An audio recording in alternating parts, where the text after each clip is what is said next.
Hello friends, எல்லாருக்கும் வணக்கம்.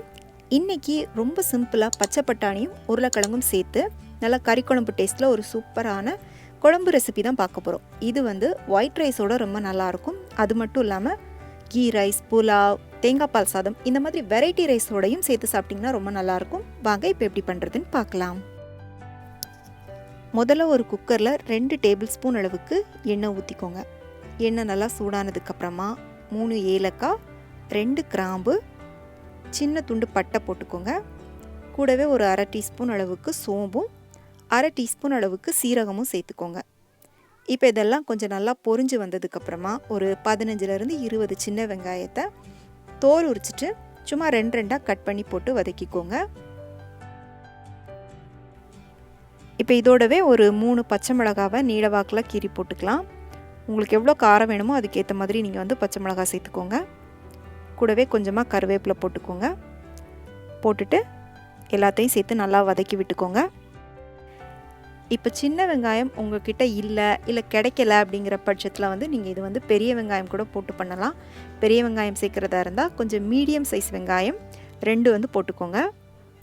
இப்போ பார்த்திங்கன்னா வெங்காயம் வதங்கிருச்சு. இந்த அளவுக்கு கொஞ்சம் நல்லா கண்ணாடி பக்குவத்துக்கு வதங்கி வந்ததும் இதோட 1 டேபிள் ஸ்பூன் அளவுக்கு இஞ்சி பூண்டு விழுது சேர்த்துக்கோங்க. இதோட பார்த்திங்கன்னா நான் ஒரு பச்சை மிளகாவும் சேர்த்து அரைச்சிருக்கேன். சேர்த்துட்டு இந்த இஞ்சி பூண்டோட பச்சை வாசனை போகிற வரைக்கும் கொஞ்சம் நல்லா வதக்கி விட்டுக்கோங்க.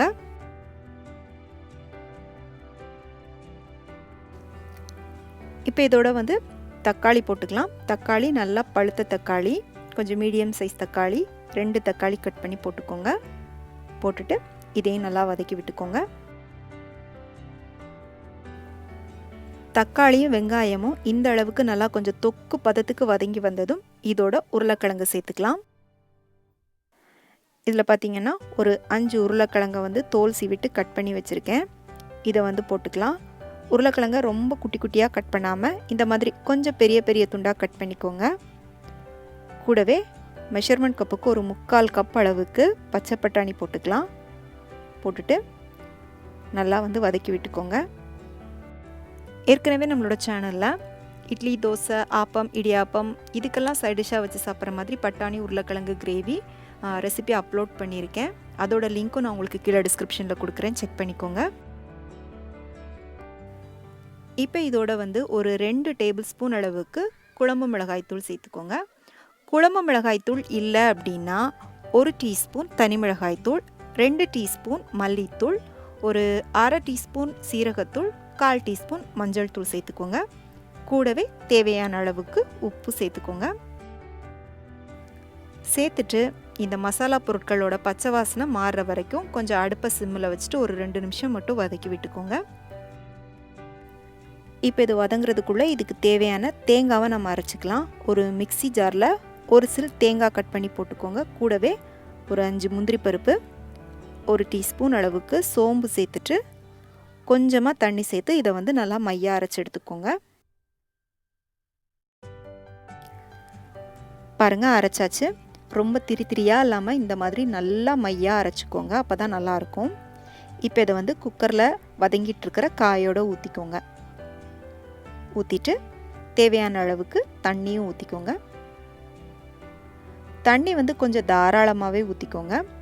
ஏன்னா டைம் ஆக ஆக இந்த குழம்பு பார்த்திங்கன்னா கொஞ்சம் நல்லா திக்காயிட்டே வரும். அதனால் தண்ணி கொஞ்சம் எக்ஸ்ட்ராவே ஊற்றிக்கோங்க.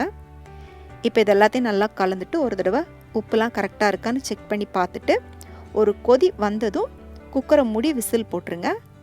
கரெக்டாக ஒரு 2 விசில் வந்தால் போதும். 2 விசில் வந்ததும் குக்கரை ஆஃப் பண்ணிடுங்க. பாருங்கள், இப்போ நான் குக்கரை ஆஃப் பண்ணிவிட்டு ப்ரெஷர்லாம் நல்லா அடங்கினதும் குக்கரை ஓப்பன் பண்ணியிருக்கேன். இப்போ நம்மளோட சூப்பரான உருளைக்கிழங்கு பட்டாணி குழம்பு ரெடி ஆயிடுச்சு. அப்படியே இதோட டேஸ்ட்டு பார்த்திங்கன்னா மட்டன் குழம்பு சாப்பிட்ற மாதிரியே இருக்கும். கடைசியாக கொஞ்சமாக மல்லித்தழை போட்டுட்டு கலந்து விட்டுக்கோங்க. இந்த ரெசிப்பியை நான் லாஸ்ட்டாக அப்லோட் பண்ண தேங்காய் பால் சாதத்துக்கு சைட் டிஷ்ஷாக பண்ணியிருந்தேன். அதோடு சேர்த்து சாப்பிடும்போது அவ்வளோ அருமையாக இருந்தது. அந்த ரெசிபிக்கான லிங்க்கும் நான் உங்களுக்கு கீழே டிஸ்கிரிப்ஷனில் கொடுக்குறேன். 2யும் ட்ரை பண்ணி பார்த்துட்டு எப்படி இருந்துச்சுன்னு உங்களுடைய கருத்துக்களை எனக்கு கீழே மறக்காமல் கமெண்ட் செக்ஷனில் சொல்லுங்கள். பிடிச்சிருந்துச்சு அப்படின்னா உடனே லைக் பண்ணிவிட்டு உங்கள் ஃப்ரெண்ட்ஸ் அண்ட் ஃபேமிலிக்கு ஷேர் பண்ணுங்கள். மீண்டும் வேறொரு ரெசிபியோடு சந்திக்கிறேன். நன்றி, வணக்கம்.